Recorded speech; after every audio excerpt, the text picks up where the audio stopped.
मध्य प्रदेश सरकार ने 9 मार्च को प्रदेश का आम बजट पेश कर दिया है।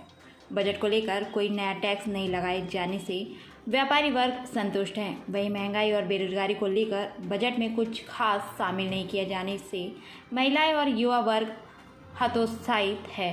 इनके अलावा भाजपा बजट को अच्छा बता रहे हैं, वहीं कांग्रेसी बजट के नाम पर लॉलीपॉप थमा जाने की बात कह रहे हैं। बजट पेश होने के बाद मध्य प्रदेश हलचल न्यूज़ ने विभिन्न वर्गों की प्रतिक्रिया जानी तो कुछ इस तरह की प्रतिक्रियाएं सामने आई है। देखिए खास रिपोर्ट। प्रदेश सरकार ने जो बजट पेश किया है उसमें किसी पर बिल्कुल भी ध्यान नहीं दिया गया है। पेट्रोल, डीजल, गैस वगैरह सब महंगी हो चुकी है और इस पर हमारा किचन का बजट बिल्कुल भी बिगड़ चुका है। इसके लिए सरकार को राहत दिलानी चाहिए। तेल के रेट भी बढ़ चुके हैं, तो सब चीज़ों से राहत मिलनी चाहिए। यहाँ तक कि सरकार लगातार स्वास्थ्य सेवाओं को लेकर बेहतर सेवाएं अच्छी हैं। अभी तक तो अच्छी बोल नहीं सकते, पर ध्यान देना चाहिए इस चीज़ के लिए। सरकार को सब चीज़ों पर ध्यान रखना चाहिए, तभी सरकार चलेगी, वरना। आपका पूरा परिचय बता दें। मेरा नाम नीलम चौरसिया है, मैं बालाघाट से हूँ। पैसा तो लगा रही है पर उनको पूरी तरीके से सुविधा नहीं मिल रही है। हमारे तेल के पीछे उस पर ध्यान देना बहुत ज़रूरी है। मेरी जनता से यही अपील है। बजट तो ठीक है, आज गवर्नमेंट ने पेश कर दी है, ठीक है। उनका स्वास्थ्य सेवाओं का तरफ का ध्यान बहुत है, लेकिन आज जो महंगाई इस तरीके से चरम सीमा में पहुंच रही है कि आम आदमी का जीना दुभर हो गया है। पेट्रोल डीजल लोगों को डरा रहे हैं कि आज पेट्रोल डीजल इतना महंगा हो जाएगा, और दिख रहा है लोगों को कितना महंगा हो रहा है। खाने का तेल वगैरह, खाद्य सामग्री, हर चीज़, हर वो चीज़ जो आदमी को लग रही, लोहा, इतने सब महंगे होते जा रहे हैं। तो आदमी वो उस पर बजट का तरफ उनका ध्यान, रिक्वेस्ट थी कि अगर वो उस पर ध्यान दें बाकी चीज़ों पे, तो स्थिति नियंत्रण में रहेगी। आपका पूरा परिचय बताएं। Rupesh Kumar Chaurasia, Krishna agency, ward number 21, Balaghat. Madhya Pradesh सरकार ने 2022-23 का जो आज बजट पेश किया है, वह बजट पूर्ण रूपेण जनता को गुमराह करने वाला और फिर से धोखा देने वाला है।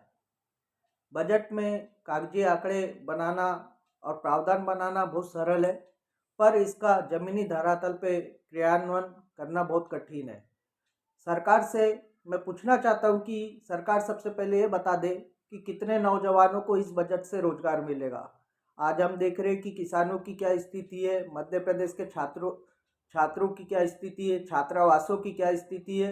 मध्य प्रदेश में अभी भी ओबीसी वर्ग की छात्रवृत्ति लंबित है। बिजली बिल हम देख रहे हैं कि जो मध्य प्रदेश के किसान है, भारी भरकम बिजली बिल उनके आ रहे। तो मध्य प्रदेश का हर वर्ग आज परेशान चल रहा है सरकार के इस बजट से, और परेशान होगा। और मैं साथ ही ये भी बताना चाह रहा हूँ कि नमस्कार, मैं सुरजीत सिंह, नगर भारतीय जनता पार्टी अध्यक्ष, बालाघाट। आज मध्य प्रदेश सरकार का आया बजट सर्वस्पर्शी बजट है, जिसने सभी वर्गों को छुआ है और सभी वर्गों के हित में निश्चित तौर पे अलग अलग चलने वाली योजनाओं में विशेष राशि का प्रयोजन सरकार के द्वारा किया गया है। चाहे युवा हो, बुजुर्ग हो, महिला हो, बच्चे हों, किसान हों, मजदूर हों, सभी के लिए इस बजट में विशेष प्रायोजन किया गया है। और मैं इस बजट को स्वर्णिम मध्य प्रदेश बनाने के संकल्प में आगे बढ़ने वाला बजट मानता हूं। और निश्चित तौर पे जिस तरह से कोरोना महामारी काल के बाद में यह बजट आया है, यह बजट हमारे लिए नई उम्मीदों का बजट है। सड़क, पानी, बिजली, स्वास्थ्य, शिक्षा, ये जो हमारी समाज की रीढ़ कहलाती हैं, इन सभी बातों का विशेष ध्यान इस बजट में रखकर जनहितकारी, सर्वस्पर्शी, समावेशी बजट जो आया है, इसके लिए मैं हमारे यशस्वी मुख्यमंत्री आदरणीय शिवराज जी को हम शुभकामनाएं देते हैं बालाघाट जिले वासियों की ओर से। और निश्चित तौर पे मेरा मध्य प्रदेश स्वर्णिम मध्य प्रदेश बनेगा, ऐसी हम सभी की ओर से शुभकामनाएं, बधाई। ढाक के 3 पात किस प्रकार से लोगों को बेवकूफ़ बनाना है। महंगाई के ऊपर बात करने को तैयार नहीं है। महंगाई की दर अगर बात करें तो लोगों को आज की तारीख में मिडिल क्लास गरीब आदमी तो बहुत बुरी स्थिति में चल रहा है। जो मिडिल क्लास है, जिनकी जीवन यापन चल रही थी, उनकी स्थितियाँ बिगड़ रही है। महिलाएं सड़कों पर उतर रही हैं कि उनका जो किचन का बजट है वो फेल हो गया, उस पर ये कोई बात करने को तैयार नहीं है। तो ये सरकार जो है उद्योगपतियों की सरकार है।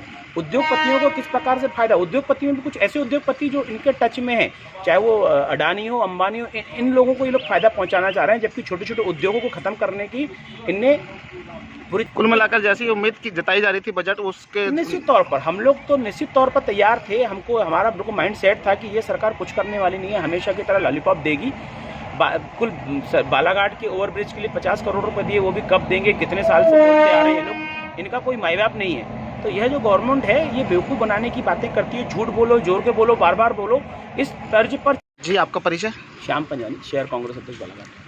जी, आज जो प्रदेश सरकार ने अपना बजट पेश करी है, इस पर क्या प्रतिक्रिया देना चाहेंगे आप? देखिए, लगातार ये जो भारतीय जनता पार्टी की सरकार है, चाहे वो केंद्र में हो, चाहे भारतीय जनता पार्टी की सरकार स्टेट में हो, ये लोग लॉलीपॉप देने के अलावा कुछ नहीं करते। इनका बजट हमेशा निरंक रहता है। किस प्रकार से लोगों को बेवकूफ़ बनाना है यह नहीं समझ पा रहे हैं कि आम जनता जो है वो समझदार है, आपकी सब चीज़ों को समझती है।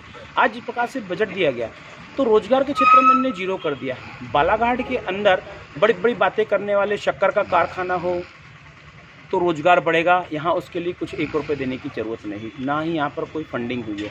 सबसे बड़ी बात है कि बात करें स्वास्थ्य के क्षेत्र में तो बालाघाट के अंदर जो मेडिकल कॉलेज का कमलनाथ जी ने यहाँ पर घोषणा की थी, उसके बाद इस घोषणावीर ने शिवराज चौहान ने बोला था कि मैं यहाँ पर करूँगा, उस संबंध में कहीं कुछ बोलने की इनको ज़रूरत नहीं। कामरेड वायर हुसैन, जिला सीट अध्यक्ष बालाघाट। जी, आज के बजट को लेकर क्या कहना चाहेंगे आप? अब ये मध्य प्रदेश सरकार से ये उम्मीद थी कि अभी जो 5 राज्यों के चुनाव हुए हैं इसमें आम जनता को के जो ताने सुने हैं कि भाई महंगाई है, बेरोजगारी है, वस्तुओं की कीमत बढ़ गई है, जिससे आम जनता को काफ़ी परेशानी है। इससे ऐसा लगता था और जो सभी लोगों की मांग थी कि महंगाई और बेरोजगारी के संबंध में बजट में कुछ दिया जाएगा, लेकिन बजट में कुछ नहीं दिया गया।